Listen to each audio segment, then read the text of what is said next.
The ancient clock shop was a symphony of soft ticks and gentle chimes, a sanctuary against the clamor of the modern world.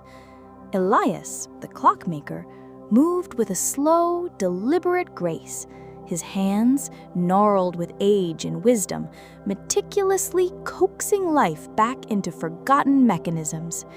He wasn't just repairing timepieces, he was mending fragments of history. Each gear and spring a whispered secret from another era. His shop was nestled on a cobblestone alley, largely ignored by the hurried footsteps of passers-by. Most people now glanced at their phones for the time, a digital display that offered precision without poetry. But a few, drawn by an unspoken longing for something tangible and enduring, would occasionally wander in. Today, a young woman named Chloe found herself standing at his doorway, not quite sure what had pulled her in. She was a whirlwind of anxieties, a freelance graphic designer perpetually tethered to deadlines and client demands. Her phone, warm from constant use, hummed in her pocket, a constant reminder of the urgent next thing. She rarely stopped, convinced that to pause was to fall behind. The shop's atmosphere was a balm she hadn't known she needed. The scent of old wood, brass polish, and something faintly metallic filled the air. Light filtered through a dusty window, illuminating motes dancing in the sunbeams and glinting off the polished surfaces of countless clocks. There were grandfather clocks that towered like silent sentinels, delicate pocket watches nestled in velvet, and whimsical cuckoo clocks with faded paint. "Can I help you, dear?" Elias's voice was like the soft tick of a perfectly regulated mechanism, gentle, clear, and unhurried. He was hunched over a workbench, examining a small, intricate watch with a jeweler's loop. Chloe felt the surprising lump in her throat. I don't know, she admitted, surprised by her own honesty. "I just walked in." Elias chuckled, a dry, rustling sound. "The clocks have a way of calling to those who need them. They don't just tell time, they remind us of its true nature."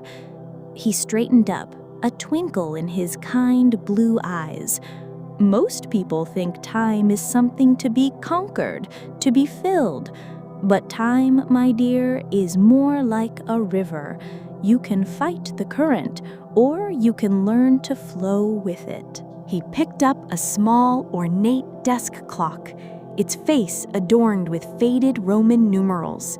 "This one," he said, handing it to her, "belonged to a poet.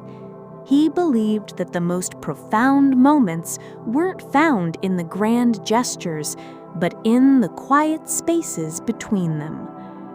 Chloe held the clock. It was heavier than she expected, cool and smooth against her fingertips. She noticed a faint inscription on the back, almost worn away. "Miserere mei, tempus." "What does that mean?" she asked, her voice hushed. "It's Latin," Elias explained. "Have mercy on me, time." He smiled wistfully. He didn't mean for time to slow down, but for himself to slow down and truly experience it, rather than just letting it rush past. Chloe looked around the shop again, seeing it with new eyes.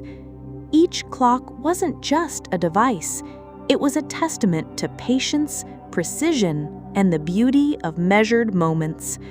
She thought of her own life, a blur of screens and deadlines, always pushing, always hurrying. She realized she hadn't truly seen anything in weeks, just processed information. "How do you do it?" she asked, gesturing vaguely at the peaceful shop. "How do you stay so unhurried?" Elias picked up a tiny gear, no bigger than a grain of rice, with a pair of tweezers.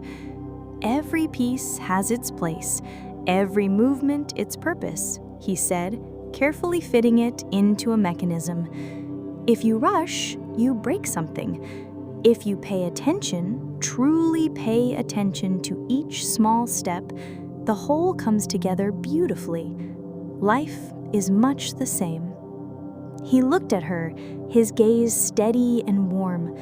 Perhaps the trick isn't to find more time, but to feel the time you already have. Chloe left the shop that day without buying a clock, but she carried something far more valuable. She felt a quiet shift within her, a faint tick-tock of a newly awakened awareness.